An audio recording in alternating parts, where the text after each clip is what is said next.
Hello and welcome to Anatomy of Sex. I'm your host, Melanie Studley. What's up? You know who I am. You know what I do. But today we interviewed Tony and Alisa DiLorenzo of One Extraordinary Marriage. We've had them on the show before, and they're so awesome. chill. It was like a phone call. Like, hey guys, what's up? Let's just talk. I Let's know, just they're go. the best. Right? But we did have a cogent conversation. We talked about the 6 pillars of intimacy, and we're not just talking about sex. We're talking about all 6. So you guys do not want to miss this conversation. It's good. You're going to learn stuff from it. So check it out. You're going to love it. Enjoy. All right, later.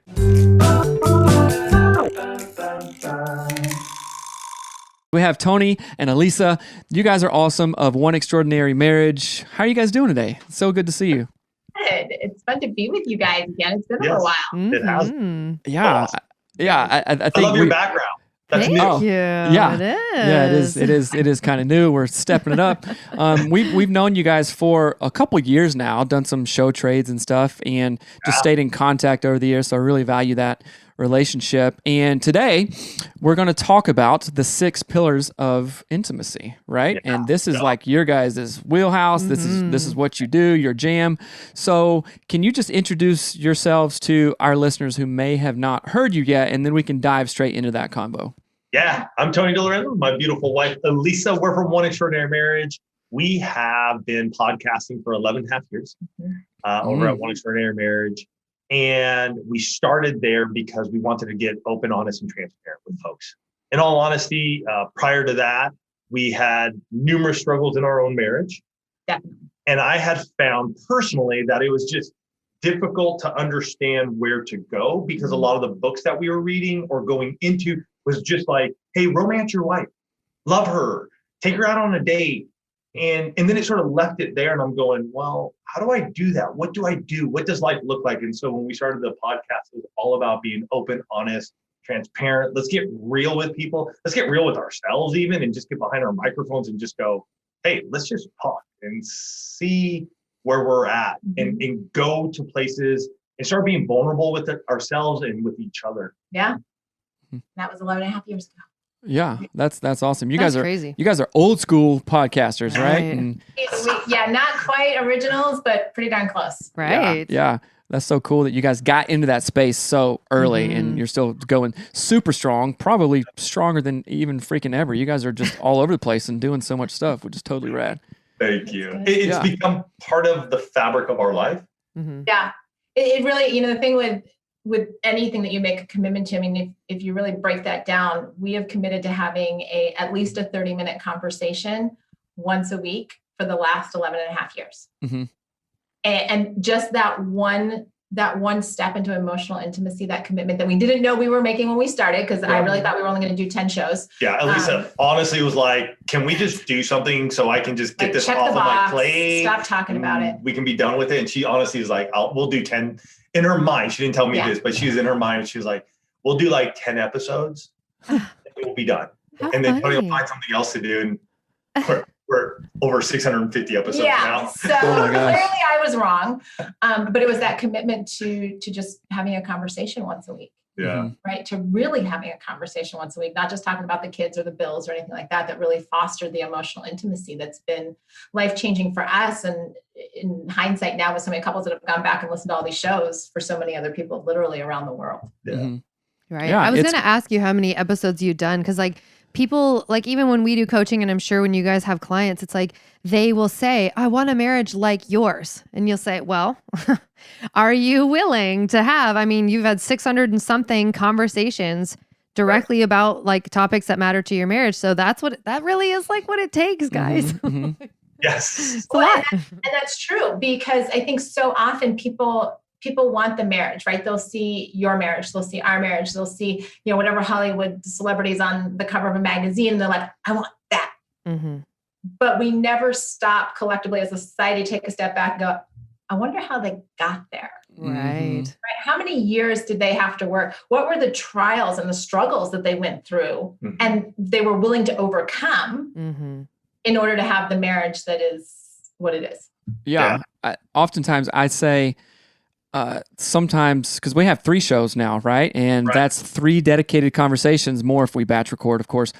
every week, and it's like really cathartic. I'm like, hey, Melanie, I look forward to doing podcasts with you. Of course, whether it's interviewing awesome guys like you or just one-on-one, those are some of the best conversations that we have. It's not even, it's like we could not even be doing a show or have a camera or whatever. It's like, hey, we're just chilling and talking and working through stuff. We recorded an episode yesterday morning, and it was early. It was because I had to go to Portland yesterday, and it was like 7 a.m. recording, and like we were like dying laughing, and it was so much fun, right? And it was just great way to start our day, right? And then we created, hopefully great content out of it, right? So.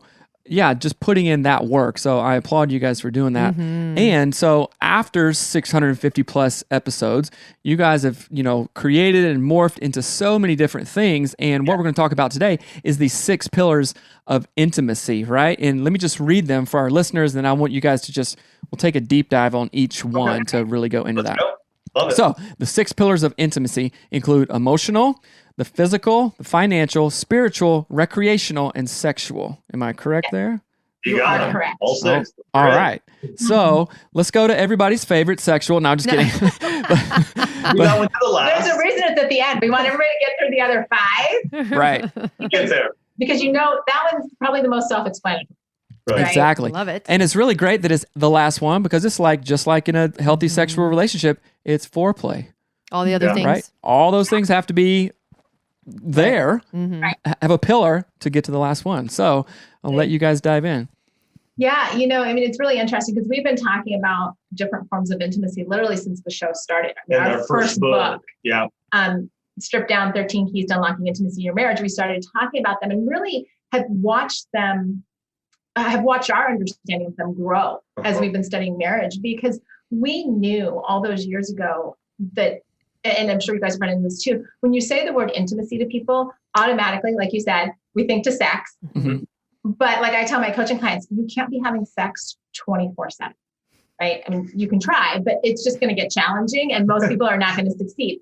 So how do you foster intimacy? How do you foster connection and closeness in every area of your marriage so that it becomes this really holistic approach to looking at all of the different ways that you and your spouse can interact? And you mentioned the first one there is emotional, and we often refer to that one as kind of that workhorse pillar. It is the one that really carries the strength because how you communicate both verbally and non-verbally is going to impact what you're talking about and doing with your finances, with physical touch, with your spirituality, with your dates, with your sexuality. So it really starts with the emotional intimacy. Yeah, and the emotional intimacy is obviously about, getting open, honest, and transparent with one another, and even with yourself. The vulnerability. Are you willing to go into these places where you haven't been before, or you've touched, like you've sort of gone your foot into the water and then you've stepped back, and what does that look like? And so being able to get open, honest, and transparent with each other, both verbally and non-verbally, starts to open up. It strengthens that pillar. We see so many folks who have cracks in that pillar because of how they were taught or how they were shown or how they learned to communicate, shut down, explode, whatever may happen. So it's like, how do we really strengthen that one? And then we jump into physical intimacy, which is our touch. So when we first started looking at these, I just want to share this because of the evolution of it. When we first started looking at these 6 intimacies, we only had sexual and we didn't have physical. And so as we began to look at where we are now, we really realized how important that physical touch is. Separate from sexual touch. Right. Yeah, it doesn't have to be sexual. And you guys, even right now, you guys are close to one another. There may be a shoulder touching one another, maybe a hand underneath grabbing her butt, for all I know. How'd you know? Every photo shoot we do, there's one picture with this hand grabbing my butt. So he just automatically assumes that every couple. Right. But it's those touches, cuddling, holding hands, kissing, hugging. That's so vitally important. That doesn't lead to sex. It's just us being close to one another, touching one another in a way that honestly allows one of each other to know that we got your back. And for couples, that's different, right? Yeah. Let me this is a funny story. I've said it before. So in 2018, I flew to Dubai, right, which is about the farthest you can go. And I did a keynote at a mental health conference, right, in Dubai of all places. And so it takes 1,000,000 years to get there, right? And I was alone. I went completely alone. I don't speak Arabic or anything. And I didn't touch anybody the whole time. I was there for probably 5 days on the ground. And I was like losing my mind. I was like, okay, this is a new experience. I'm in another country and stuff, but I'm okay with that because I travel well and all this stuff. What's going on? I hadn't touched anybody for 5 days. Or like talked into, because or talk. He doesn't speak the language. And so right. And I found like this real visceral response to like, nobody's just touching my shoulder or holding my hand, or I'm not touching Melanie's skin or our kids or anything. And it was so weird because something like that you don't think of until it's like, okay, I don't have this anymore. Right. So it was just like so trippy. And of course that was non-sexual. So I'm telling that story because it is so vital, just that warmth or skin on skin or whatever in a non-sexual way. Huge. It's huge. So I'm so glad that you guys include that in a non-sexual way, because a lot of couples are like, he's just grabbing my boobs all the time or my butt and all he wants is sex, or vice versa. It's like, no, let's take the sex part out of it and go, let's fulfill this. Like wives just come up to their husbands though and just grab their penis. It's probably not as common. I wouldn't mind. Honestly, that like you said that and I'm like, that's such a husband thing to do, but I just don't know many wives that are just like coming up to their husbands and grabbing their penis. And if they do, because when Alisa would do that, like if I'm touching her and all of a sudden she's like, all right, well, let's go. And she like, I'm like, well, what are you doing? Like, yeah. If you don't you don't need to be so aggressive with me. Like you can just like grab my aggressive, huh? Aggressive. Okay, so we digress. Am I right though? Well, you are correct, but I think it's funny that you find it aggressive when I come to you. I know, I'm just saying. It's just an interesting thing, though, to think about. Anyways, that's that physical. Right. No, that was a good moment just now. I liked that. That was very funny. Yeah. No, and I kind of want to camp on the physical part for a minute because we often do this with our clients where like, there's this big gap. They're very, they want a better marriage, but they're both kind of mad at each other and blah, blah, blah. And a lot of times these couples have not touched non-sexually for months. Like there's been no hand holding. There's been no, I love you. You're so good. Like there's none of that. And we actually have to coach them. Like I will say, turn to your spouse right now, hold their hand, just sit there for a minute. I know. Yeah. And sometimes they literally like their whole body language is like, fine. And they'll like do, that, but it's very, very interesting because so many positive things sort of domino from loving, affectionate, non-sexual physical connection. And we completely avoid it. It's just like not even important. And then it goes straight to like grab the wiener, like it's not, that's not. You've got one extreme or the other. Right. And that's a very true statement there about what happens in marriage. Like when there is disconnect, a lot of times it's not just the withholding of sex, it'll be the withholding of all touch. And when that happens, you really, Seth, you were talking about being there in Dubai, right? What starts to happen to all your internal systems when you're like, I haven't been touched in a long time, or I haven't had the opportunity to touch. And you realize that you can literally get all out of whack pretty quickly when that isn't an aspect of marriage. And, we talk about doing baby steps with our couples, right? Where it's just like, okay, you don't have to lay on top of each other for 4 hours and like just be like skin to skin. But what would it look like to hold hands for a minute?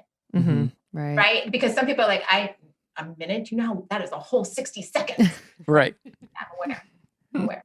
But we've missed a whole lot of minutes in the last year when you haven't touched your spouse. You haven't break the ice, even with tiny little gestures. And again, finding what really works. In this one, I really do think because we're so individual, and then our marriages are these ecosystems of two people coming together. So what does that look like for you as a couple?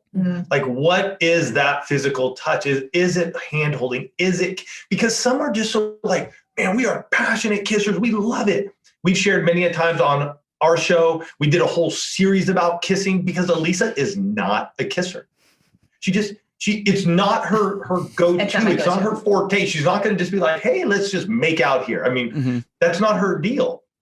Holding hands, cuddling though, and it works for us. So you got to find what does work for you. I think too often couples try to go, well, Seth and Melanie do it this way, so we have to do it this way. And it's like, Right. no, if it's honestly, and I've told this to Alisa, for me, a physical touch is we're driving down the road, like just grab your left hand, pick it up, and move it onto my right knee and drop it right there. Right.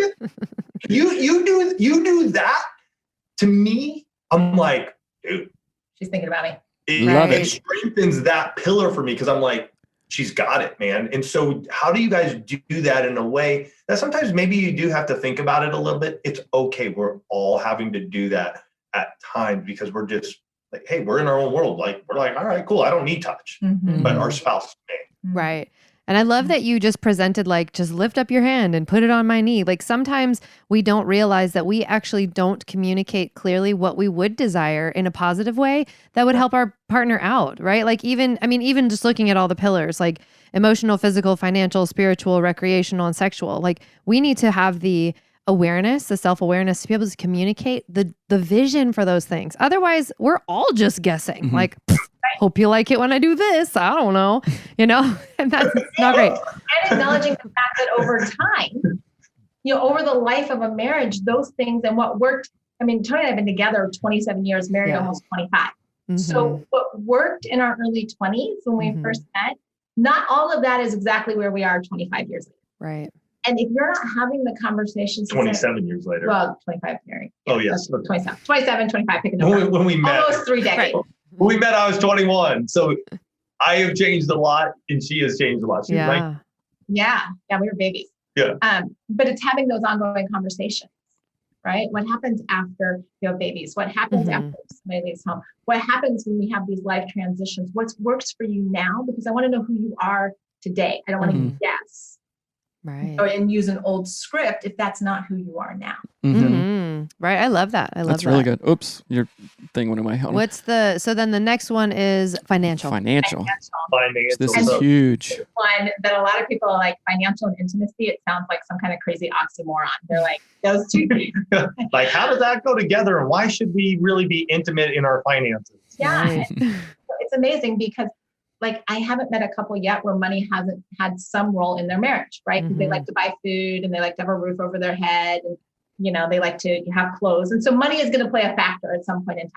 And so it's really getting into this place of saying, what does it look like for us to be able, not just to be able to discuss a budget or a cash flow plan, but all aspects of finance, retirement, insurance, wills and trusts, and all of these different types of things to create this depth around something that we are taught from a really early age. Most people are taught, we don't talk about money. Right. Like to ask about it. But if I'm married to you, how do I break free of that mindset and get into this place where I'm like, I'm actually going to share and be vulnerable. And I do want to share the story because I was out walking with a girlfriend yesterday and we were talking about marriage and she was telling me just a little bit about what's going on with them. And she was like, yeah, we've really been working on our finances and our financial intimacy. She goes, to the point where my husband, as she was talking about him, she's like, normal, like he didn't want to deal with finances. He's the spender. I'm the saver. And they had this conversation the week. She goes, what was the highlight of last week for you?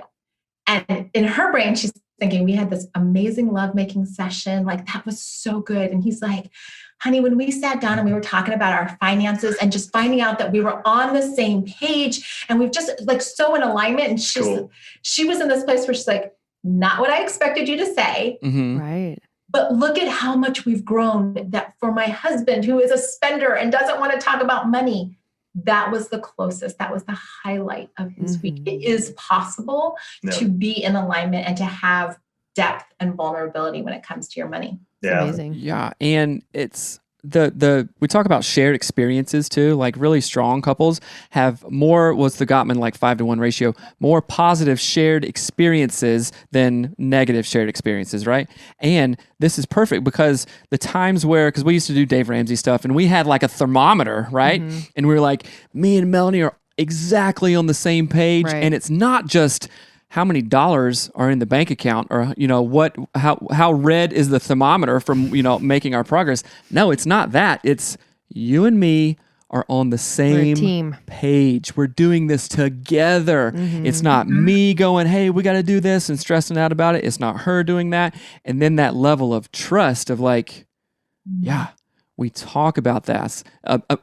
And so when this is another thing Dave Ramsey talks about, is like how women have that security gland kind of thing, like, you know, the nesting thing. It's like, okay, I got to know that, you know, that maybe this is from evolution or whatever. Like, okay, I got to know my babies are going to have food and we have our nest and we can take care. And I'm like, yes, we can. And like filling that role and like being able to do that for one another is so intimate. Right. Yeah. And again, like what you said, you know, people think about intimacy as like, okay, straight to sex, but no, I can be intimate with Melanie. I mean, this even sounds weird. Intimate with Melanie when we're looking at our bank statements. Hey, this is where our 401k is, just to make sure that we know we have this and this and this. Well, this is even where, when you do know what I'm that, saying? I can feel like a sense, like an energy of protection. Like he is protecting our assets, our family, like ensuring that come school time, I will be able to buy all the kids the pants and shirts and backpacks and all the crap they need, you know, like that. And that to me is like love. That's like hearts all around my eyes when he's like, see, this is what the finances are doing. We have a joke, like when I do that kind of thing, you know, she's like, do you want a fourth kid or what? Right. No, every time he like really takes care of me really well, I always laugh and say, guess you want 4 kids. Coming straight to the sexual intimacy, coming out of your finances. I love it. Right. So, yeah. Okay. Spiritual. Huge. That's another thing people don't want to talk about too sometimes. Right. Yeah. Well, because again, most people are conditioned from a very early age that your spiritual journey, your faith walk, whatever you want to call it, is yours. Right. And so we're never actually given the tools to say, what does it look like to share that with my spouse? What does it look like to say, this is what I'm praying for? What does it look like to say, this is the struggle that I'm having in faith? What does it look like to say, you know what, we're just going to do a devotional together.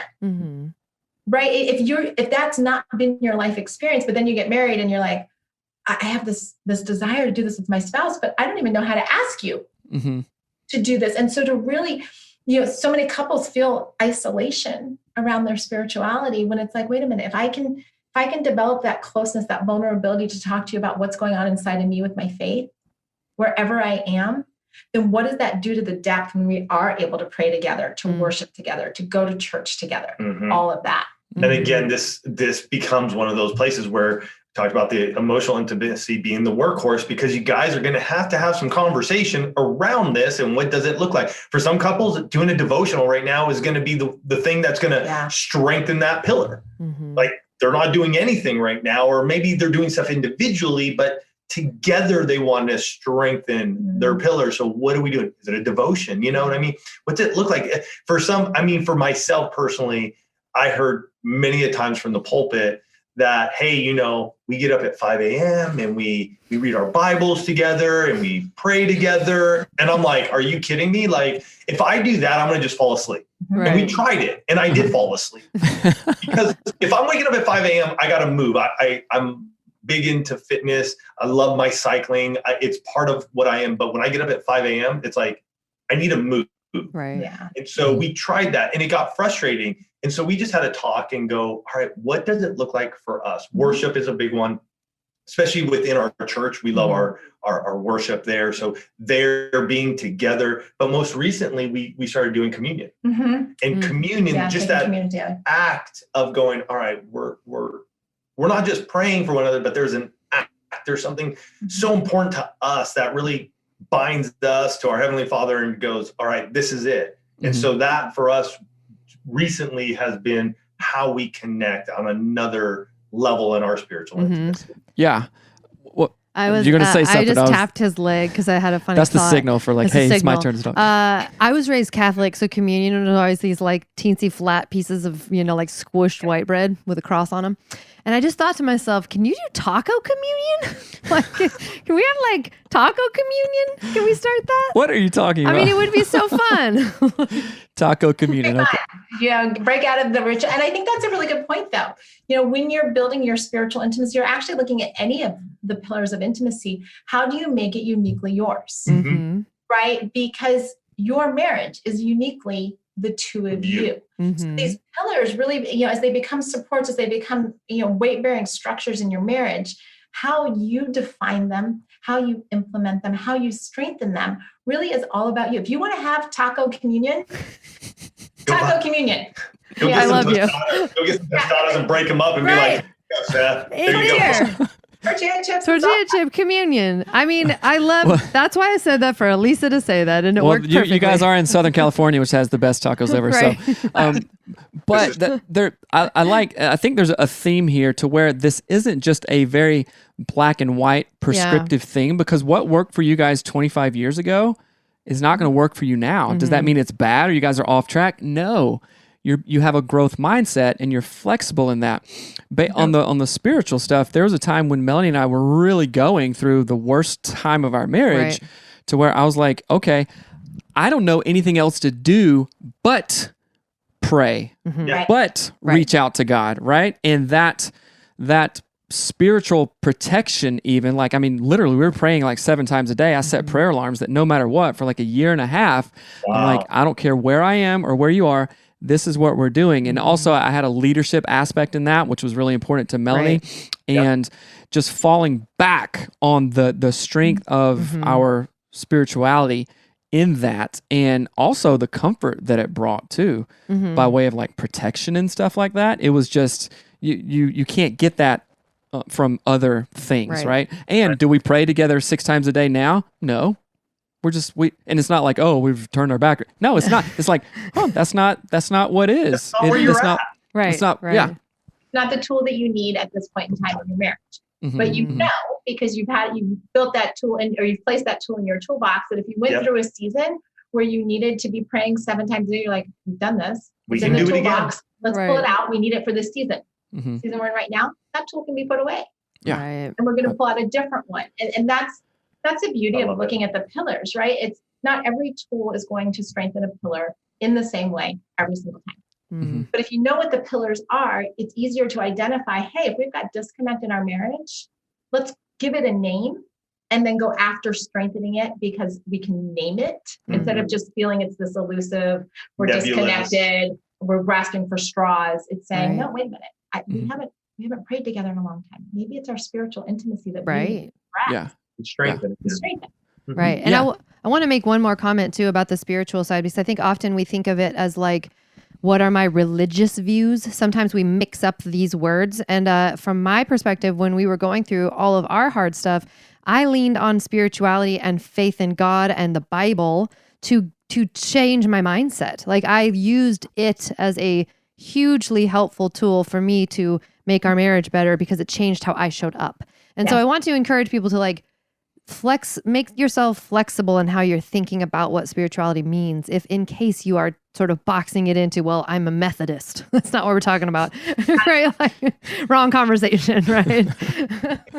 Help in that way, Melanie. It's great though.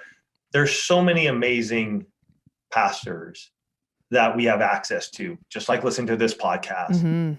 It may be one of those things to strengthen that pillar. Maybe, hey, you know what? We're listening to this one together this week, and we're going to have some discussion about it. And we're going to just dive into it. And do know, I just want to say, no matter where you're at in your marriage, a lot of this takes a step of faith. It really does take a step of faith to go like, I'm a little dry in my physical intimacy, or I'm struggling. We're struggling in our financial area. You're not alone if you say that at all. I mean, Alisa and I've had these conversations multiple times, and I'm sure you guys have as well. But it's the step of faith going, you know what? We are a little dry here right now in our spiritual intimacy. And maybe the one thing we can do right now is just jump into a devotional some point in the day and just get started. And believe me, Alisa and I, just even doing communion was a step of faith, because it was like, oh man, we do that at church, but what does it look like if it's just us two? So even us, we sometimes struggle with that little battle that's going on in our minds and our hearts. And then we got to go, you know, we're just going to go do it. Let's roll.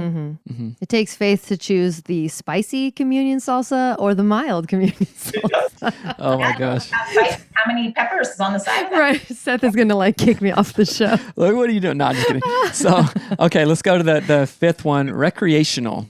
This is a big one too that a lot of people don't think about. It kind of disappears when stuff's going sideways. Well, because if you think about when you first met, right? Almost every couple's got a dating story. Oh, you know, he took me here, she planned this date. And we do all of these things together. It's how we get to know each other. It's how we get to expose our significant other to different aspects of our lives. And it's all about the activities, right? Those shared, Seth, you were talking earlier about the shared experiences, right? Dating is all about those shared experiences. And then what happens for a lot of couples is you have this amazing wedding, the cake, you make the decision, I'm going to smash it in the face or not. You get to dance. They say Mr. and Mrs. You're like, sweet, we're married. And then, the bills start to come and the kids start to come and the jobs get crazy and all this kind of stuff. And you're like, yeah. We'll date. We'll spend time together like when the kids are older. Right. Like we have to take care of the kids and we have to take care of our jobs and we're volunteering and we're doing all this and there's not a whole lot of time for us. Mm-hmm. It's okay. We'll catch up later. But a lot of times couples don't catch up. Mm. And we're not saying you have to go, like, this isn't a prescriptive to say you need to date more. Mm. It's really looking at what are those shared experiences? How are the two of you spending time together, not checking off all the chores, not just paying the bills, but building those shared experiences, building the fun back into your marriage, building the connection of let's go zip lining. I don't know. I would like to just go sit by the beach and watch the waves or restaurant. So it's really getting into those experiences and those activities that the two of you are doing together. Mm-hmm. Right. I love that. When you were saying, like they say, oh, we'll just catch up later. For some reason, it made me think of a car and saying that about gas. Like, oh, I'll just get gas later. I'll run myself on empty now. I'll just get it later. Note, you will not make it to the gas station. Like you will run out of fuel. Right. But people do believe, they think, well, yeah, sure, we haven't gone on a date in 6 months, but I mean, we'll do it later. And that later sort of never arrives and you've like broken your engine at that point. But another thing I wanted to say was this idea of the word recreational is recreation. The recreating. So think about recreational activities are the things that give us life and joy and they make us feel really good, right? Like surfing or hiking or biking or whatever that thing is. And thinking about recreating that with our spouse. I've never really thought of it in those terms, but I do think it is like, as much as we think taking care of our physical health is important, taking care of our sort of emotional, recreational health is obviously very important, but we're really kind of not taught about it. And dating is not exactly the same thing, right? Like going on a date, I know from years when our kids were little, my parents would watch our kids and we would go on a date and sit there bored out of our minds because like we've gone to the same restaurant for the last 6 months. I don't even know what we're doing. And it wasn't feeding our soul, but we were very prescriptive in like, this is what we're supposed to do. So I don't know. So just like you were saying earlier, it's all about like how it's different for each couple and how it's, unique to their relationship and all that. Here's something for us. And I love what you brought up there because date night, activities, even for us over time, they become stale. You're like, kids are young, especially when the kids are young, you're just sort of like, let's just get out. Cause I just can't, I just don't need to hear anybody. And so you're sitting across from each other and you're wondering what the heck to talk about. Right. And that happens. And, make sure you have some questions that you can ask one another to get it going. That's okay to do. But Alisa and I, over the years, we've done what we call our walk and talks. We'll get out to the beach because we live here in San Diego. We get out to the coast and we go for a walk.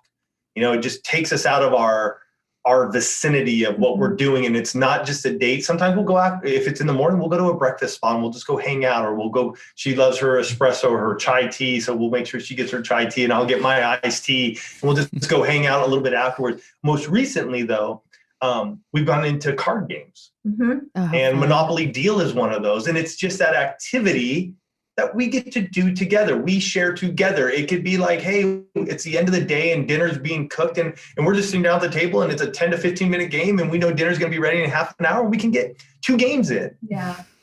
And it's in that moment of time, 10, 15 minutes, that we strengthen that recreational intimacy. It's not elaborate. We don't spend any money on it. We just honestly just sit down and make some time for one another. Yeah. And we get a little competitive. So it can be a little like, you gotta play it right, especially if you're like romancing sort of leaning towards sexual intimacy. Like how hard do I go like, I won and I beat you to like, oh man, I won that one right on. I do during dinner. Right. You want to set yourself up in a good way. And you got to be strategic. Right. So let me ask you a question because I like to do things that Melanie would think is a nightmare, but as far as recreation, right? Like we're up in Washington, so very outdoor oriented stuff. I like to hunt and fish and ski and snowboard and all these things, right? Melanie does not like those. I don't like to kill animals. Right. So, Actively. but that really feeds my soul, just being out in nature kind of thing. So, and this comes up a lot in when, well, she never wants to go and we just don't have any shared interests. So I don't even know. Right. So what about your guys' experience in that? Like, Alisa, are you an avid cycler like Tony? Cyclist. Cyclist. That's the Cyclist, wrong sorry. word. Yeah, I was gonna say, wow, you just crossed a line there. Sorry. So you drink sweet tea and you're a cycler. I have been riding since I was 14 years old. I would not get on the one time. That is one time in our that's my marriage, place. One time in our marriage, we rode beach cruisers around Coronado, and the only way, like even that was stressful for him. Like listen to I him. couldn't handle it. Like I'm just like, oh, It's honey, a what are beach you cruiser. It's a beach cruiser. doing? Like I wasn't staying. I in was, my I was lane. so worried she was gonna get hit. I was Right. like, Oh my So gosh. no cycling together. no cycling. But Mhm. here's the solution to that, because there are a lot of we hear this all the time. What we tell Same. couples to do literally is make a list. You decide if it's going to be 5 items, 10 items, right? You get really selfish. It's the only time we ever tell couples to be selfish. So like Melanie, you would make a list of 5 things that you want to do. Seth, you'd make a list of 5 things, and you might have hunting on there, and then you 2 swap lists. Or you may have like gun range because you just want to go like Right. to the Right. range and just go shoot. You know? Mhm. So now, Melanie, you have Seth's list, and you see hunting on there, and you're like, I'm not killing an animal, but what can we go hunt for? Right. And so you can actually, like couples are then empowered to put their own spin on it. They know what their spouse wants to do, but now you're empowered to say, okay, I'm not going to go wake up at 4:00 in the morning to go Right. sit in the cold and try and kill an animal. Like, I don't want to do that. But what could we do? Mm. Right? Could we go to the shooting range? Because maybe that I can do. It's still got a gun or bow and whatever. Right. Shoot arrows. I don't know exactly what method you use. Crossbow. Crossbow. I'm like, what are you doing? Spears. Clearly Spears. that's not- Yeah. I don't know. But you can get We live in creative on Southern that, or you California. might have, You go hunting. Melanie, what would be something on your list? I would probably do rock climbing. That's like the first one. I love rock climbing. So you may look at that and you're like, okay, rock climbing, not my fave because it's not hunting, but okay, where could I take Melanie that I could still enjoy that experience with her? She's going to be super excited that maybe I am stepping just a little bit out because she knows it's not my like 100% thing. And it's actually a gift, Mhm. right? Now all of a sudden we're gifting our time. Mm-hmm. Going back to that place, Melanie, like you were pulling the word about, we're recreating, we're breathing life into this experience. If I gift you my time, if I choose to do something, even with my own spin on it that you want to do, all of a sudden the connection, that closeness that 2 of you have, you start looking at each other going, I know that wasn't your favorite, but I love the spin that you put on it. Uh-huh. I love that you did something that I wanted to do, even if I had to tell you what it was, Right. Mhm. Which is okay. which is okay. Yeah. Like, Yeah. Set yourselves up for success, and by doing that, don't make your spouse have to guess. Another example: Alisa fell in love with F1, Netflix. Yes. I love that show. That's a great show. So Love it. good. but Alisa took it to the next level. Like I like to get up early She started learning about all the racers and the cars and the Funny. and the teams tracks and the tracks and all this stuff. And I'm like, what are we like? Whatever. And she'd start waking up. Like when they started racing again, she'd be getting up at 5 a.m., 6 a.m. to watch the races. Stinky the West Coast. And yeah, because we're on the West Coast. So I was just going, all right, it could be her thing, or I can just step in and go, all right, like I don't need to know all of it, but I can at least show like, hey, I'm interested. Mhm. And like, I ask her who's on pole. Like, tell me who's on the starting lineup, and she'll just go down it. I'm like, great, let's wake up in the morning. I'll get down there. Once they start, usually I'll doze off after probably like 10 laps. And, if it's summertime and I want to go ride, I'll watch the beginning with her, and then I'll go get ready and I'll go ride. But it's just that little act of just going like, hey, I'm here. I don't know every single bit about it, but I'm willing to invest Mhm. some time and know what's going on and learn something that you love. And hopefully Right. this October we'll be headed out to Austin to watch the Americas Have race. fun. Oh yeah, because they do come to Austin.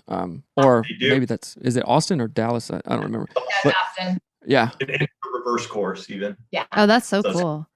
Well, I love Amazing. like what this idea that you were saying, like when you're dating, all of it is recreation. You have absolutely no like, what's the word I'm trying to say? Like responsibilities. There's nothing. You don't own a house. You don't own a car together. You don't have a kid together. Like there's nothing, no responsibilities. And so what's weird is that we wonder why, how come it was so easy when we were dating? It's like, cause all you did was fun stuff. Like, Right. put some more fun stuff in your, come on. And we also were more concerned then with like not trying to, well, we wanted to make them happy. So I would do things like go rally driving with Seth or off-roading with you, and learned very quickly that it gave me super anxiety and I would just cry in the car like this. You're a trooper and you did it. I tried though. And so I think that if we can sort of recreate, that was silly, I didn't mean to say recreate, but recreate those times where we aren't trying to preserve the things that we want to do only. Wait, are we frozen? Can you hear us? No, we're good. Okay, weird. That was so weird. Maybe you're just really good at sitting still. But like recreating those times where we're not trying to fend off what we don't like. We're not trying to only do, but being more generous and loving. And I love the idea of list swapping. We should 100% be doing that. Yeah. Okay. Because I would go to like a bow and arrow thing. That would be fun. Or axe throwing. That'd be cool too. Yeah, I really want to do axe throwing. A lot of people loving that. All right. Yeah. So, okay, you guys, now we've built up, we've done the foreplay, right?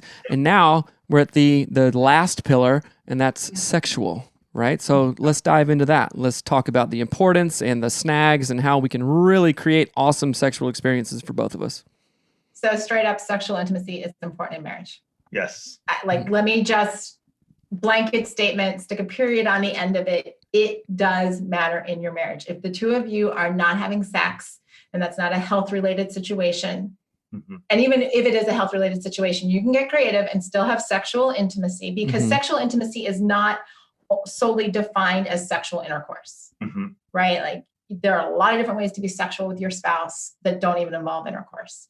And it's one, expanding that definition, so that you can say, okay, well, what, like we've been joking about foreplay. What does foreplay look like for the two of you, right? What touches, sexual touches now, does your spouse like? What helps to get them in the mood? How do you romance one another? How do you initiate? Right? That's big. How do you, what are the positions? Are you trying new positions? Are you trying new loops? Are you having the conversation? Are you developing a language? This is where a lot of couples get tripped up, is that just like money and faith, we're also taught from a very young age that we don't talk about sex. Yeah. Right. Most of us have parents that weren't comfortable talking about it. So we never developed this vocabulary. We learned from friends or TV or movies or whatever. And then we get into marriage and it's supposed to be this amazing, wonderful thing. And we're like, why can't we figure this out? Yeah. Right. Like, why is this so hard for us? Or why is your desire different? And we have all these thoughts spinning in our head. Well, this is where the emotional intimacy pairs with the sexual intimacy to say, hey, we need to actually develop a language around discussing what we do sexually, how we initiate, how frequently we're going to have sex, what you like, what I like, because then it allows you to develop that closeness instead of keeping everything up here in your head where it's not doing you any good because it's just like on rinse, repeat. Yeah. Making you crazy. That was funny. Rinse, repeat got me. You had me on that one. Right. I want to ask a question because I love that you started off just saying like, look, sexual intimacy is important for marriage. Like it is, because we have had we have listeners write in, we've got clients who are like, I took sex completely off the table until this thing is solved. And you're like, wait, hold on. So we've had clients, some of them haven't had sex for months. Some of your clients haven't had sex for years. I had therapy clients for like 10 years and I'm like, right. Whoa. Yeah. And I want to talk about, I want to sort of just like I want the guys to talk about what that does to you as a husband and a spouse when, like, if that's a request that your wife has made and you're trying to honor that, what does it do? What does that feel like? Does that make sense? Yeah. Well, to a couple of thoughts before that. So Dr. Corey Allen, Sexy Marriage Radio, talks about, what is the phrase that how you do sex is how you do life. Right. So a lull in our sex lives or whatever isn't just like, oh, sex is gross and I don't want to do it. It's indicative. It's a symptom of the larger thing, right? So it's not, I don't want to focus, because a lot of times guys in particular, or women too, go, we're not having sex. Okay. Yeah, that's, I get you. I'm hearing you, bro, kind of thing. I feel you. But let's expand that And let's really see why, because this isn't going to happen. I mean, that's again why sexual intimacy is on the last pillar. All these things have to be in place, right? But Tony, I'd like to hear your perspective on this too.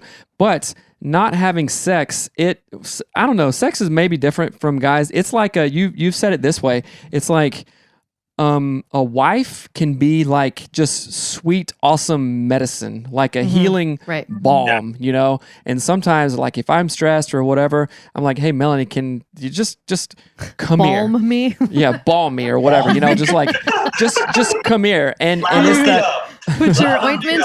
right. And that's of course sexual and non-sexual too, but it's like, right. oh my gosh, this is just like salve kind of thing, you know, that metaphor. So for guys, it's like, okay, things are cool. Things are cool. We just had sex. Wow, that's great. And it's not like in a needy way. It's like, wow, everything's better kind of thing. So how does that feel like for you, Tony, from a guy's perspective? Yeah, you know, when I have a lot of stress, I will tell Alisa, like I will let her know that, hey, it's stressful.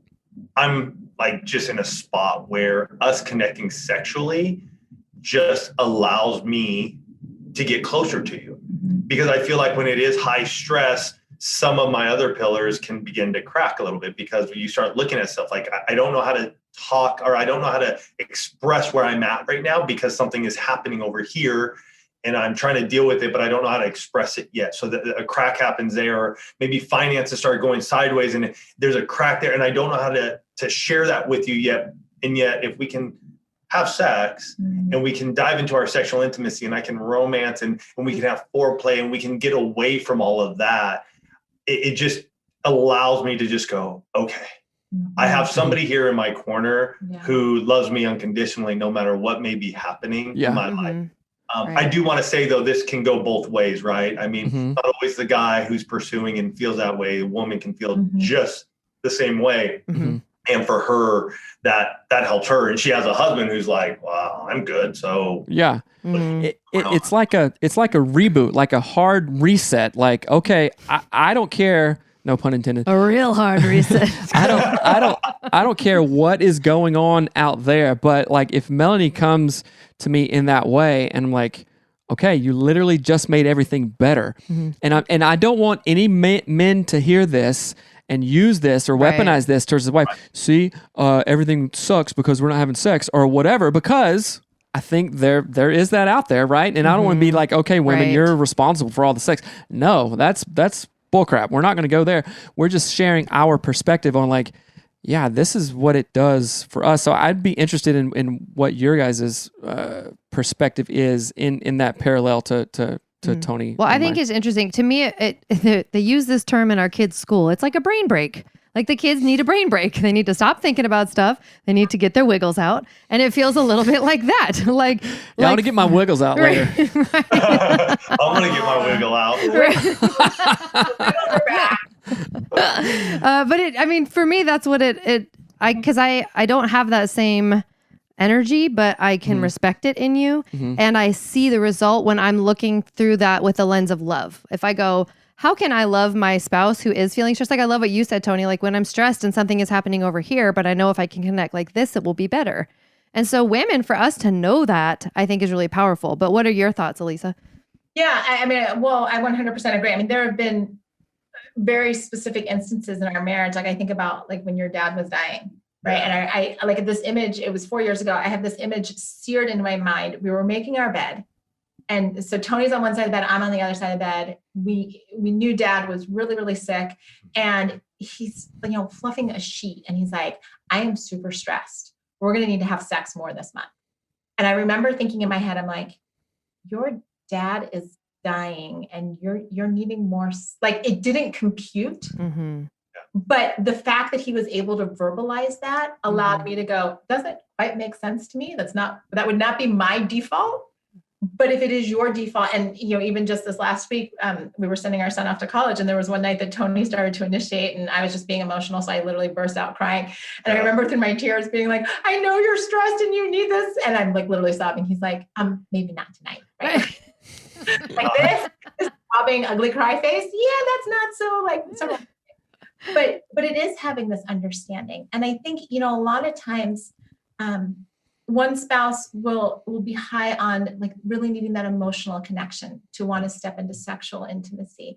And that spouse is often married to someone who's like, I really need the sexual connection to be able to be emotionally intimate with you. Yeah. And so we have to be really careful as married couples on what we're withholding from our spouse. If you're withholding one of these pillars and expecting the rest of your marriage to get better, like if you say, well, I'm not going to have sex with you until, then you may, like, you guys were talking about Dr. Corey Allen, you may be waiting a really long time because if you're not having sex, you might not be doing anything else in your marriage. Right. Or if you're not having conversations, you may not ever get to sex. You may be like, well, I'll talk to her when we start having sex. Well, you could be waiting a really long time. And so we have to acknowledge the fact that all of these pillars, if you think about a building, and this is why we refer to them as the pillars, pillars bring beauty to a structure. They bring strength. They're able to carry weight. And so when you look at them, these pillars have a role. They all have a function. And at different times, they're going to be stronger, but we have to be pouring into them so that they can carry that weight, so that they are strong, so that they are beautiful. And just saying, you know what, I'm just going to like table that one and it's not going to be important until I decide it's important. Right. Well, then your structure is going to tilt. Right. And you can't ignore a pillar forever and ever. You can take a pause, like a structured pause, a therapeutic pause. Right. But to just be like, I'm just going to withhold this, the potential for all the other pillars to get cracked and damaged is super high. And so I'm always like, please stop. Like, let's talk about why you're withholding something. Right. Because the potential damage it could be literally life-changing. And with that being said, there's sexual trauma. There's been hurts. It could be prior to ever getting married. These things, if you have not addressed them, can impact your sexual intimacy with your spouse. And so what we always say is make sure you go see a therapist, go to a counselor, get a marriage coach, get healthy, because sometimes trying to do that on your own can feel so daunting, and you do want to love on your spouse, and yet you're tripping up because you were sexually assaulted as a young child, and you need to heal from that. So always see where you're at, what's going on. And as you even grow, sometimes things are going on in other areas of your life where you just need healing. So seek out those who can help you through that process and take you on that journey so you can enjoy your sexual intimacy. God made it for us to enjoy it, not for it to be dreaded and like, oh my gosh, I got to go do that today. It's something that we want to see you have enjoyment in with your spouse. Right. And for some reason, when you're talking, I keep thinking like our relationships and our sort of our family, our world that we create for ourselves is like an ecosystem, right? If you take one thing out, like if I say, okay, I'm not going to bring the sun in anymore, everything's going to die. It needs the sun. It also needs rain and shade and nighttime and soil and worms and bugs. Like we need all these things to have a healthy ecosystem. And when we remove even one, like sexual intimacy, it changes all of that. And like the pillar example you were using, like, yeah, your whole building could fall. It'll drag all the other ones down. And I like Seth often does this thing where he'll say like, just replace the thing that we're talking about. So sexual intimacy, let's replace it with just finances. Let's say, nope, not talking about finances for 1 year. Where are you going to be at the end of that year? Having not talked one time about finances, it's not going to be good, right? No, so that's like scary to me. Yeah, I don't know what I'd be like, where are we? What like, do we have money? Do we not? Do we exist? Bills getting that like terrifies me. Yeah, you just like after the game. Like I just start thinking about like credit scores. Breathe. Yeah, to me, but that's the illustration of that point. Right? Like if you didn't talk about your kids for a year, if you didn't talk about, if you didn't eat for a year, where would you be? Yeah. You'd be dead. Yeah. Right. Yeah. So these things are so great, and there's so much wisdom and insight and just real practical help that if people are willing to talk about these 6 pillars, then they're going to see the fruits of their labor. And like, oh, I'm so glad I did it. I was on a podcast earlier today. I was like, I haven't been to the gym or done a diet or some workout program one time. And then after that, been like, oh, I shouldn't have done that. That was dumb. I shouldn't have woken up at 5 and gone, done leg day today. That was the worst choice ever. No, I'm always happy when I make myself do those, because wisdom does now what you're going to be thankful for later, right? So if we can do these 6 pillars and really be vulnerable and courageous to dive in, it's like we were talking about before, then we're going to okay, Melanie and I have a fairly good marriage. You guys have an awesome marriage, but we've done the work behind that, to get there. So speaking of work, and if people want to know more about you guys and want to dive into the work, where can they go to find what you want them to find? Let's see. Go to oneextraordinarymarriage.com. That's the best and easiest place to go. From there, you can find the 6 pillars of intimacy, the ebook. We are currently working on the actual book, which will be released later this year. That will be coming out. So jump on over there. You can find the podcast and everything else we do from that point. Awesome. And Instagram, Facebook, One Extraordinary Marriage, right? All of it. Yep. Awesome. All of that. Okay. Thank you guys so much. I do want to ask just one last question. So I ask this oftentimes, but what is one thing, I don't care what it is, that's bringing you guys jazzed right now? I don't know. F1? F1, I guess you answered that. But what is something just is super fun or you're looking forward to that's just really got you going right now? I'll start. I mean, for myself personally, I actually started working out again, like actual fitness working out, not just getting on my bike. And it's early. It's only been a week for me, but it's just going, all right, you know what? I need to take care of myself. And I think it really hit me with our oldest leaving, just going, you know what? I want to be around for my younger one, and I want to still be around for him. But it just got me sort of jazzed to go you know what? I'm 48. And just looking at my life going, what do I want to look like when I'm 50? And I just decided, I'm going to just start taking those steps, Seth. I know it's not going to happen. I'm not going to shed the weight. I'm not going to just be all ready and ripped in a week. I know I got a little period of time to start building up to that again. So that's what sort of has me jazzed up again. Awesome. Is all your weight in your legs? Because you look extremely fit from my perspective here. You guys look great. I don't know what weight you need to shed. It's not only, you know what? It's interesting you say that, Melanie. Hey, we all have our own ish. Right. And when I take off my shirt and I'm 48 years old and you just have a little bit more around the stomach area than I did 10 years ago, even 5 years ago, I'm like, you know what? I just want to watch that. I'm watching what I'm eating. I'm taking out I'm a big French fry fan. I can go to Ruth Chris. I can go to Ruth Chris and get a sick steak, just great steak. Amazing. And they're like, so what do you want as your side? And I'm like, French fries. Yeah. A steak and fries is one of the best meals ever. I don't care. Right. I'm right there with you. So just, cleaning up, even taking Alex and drinking, I just decided, you know what? I don't need a drink right now. I'm just going to clean that up. For me, I really start to feel it, and it makes a difference in how I show up for our marriage and how I show up for the one family at One Extraordinary Marriage and how I show up for my kids and for those around us. I love it. Awesome. Good. Okay. There you go. You now know. Yeah. I just know his alarm clock goes off really early now, so I'm not exactly as jazzed about the early alarm clock. So I'm not either. Yeah. For me, I think, we're in a season of transition of, we just sent our oldest off to college. And so there's this excitement about what's next and how we are stepping into, a girlfriend told me, she goes, you're not transitioning, you're upgrading.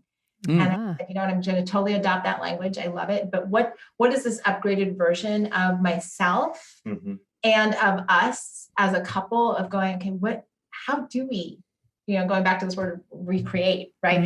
How are we recreating ourselves for this new season of being upgraded? And so it's fun to be thinking again about those different things and dreaming and going, okay, where are we going? Right. Both professionally and personally and as a family.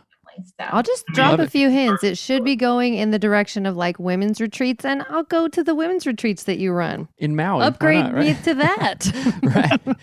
We use our pillars. Yeah. We honestly use them too when we're looking at them and going, all right, where do we have crack right now? And so but I would love women's retreats. So that'd be awesome.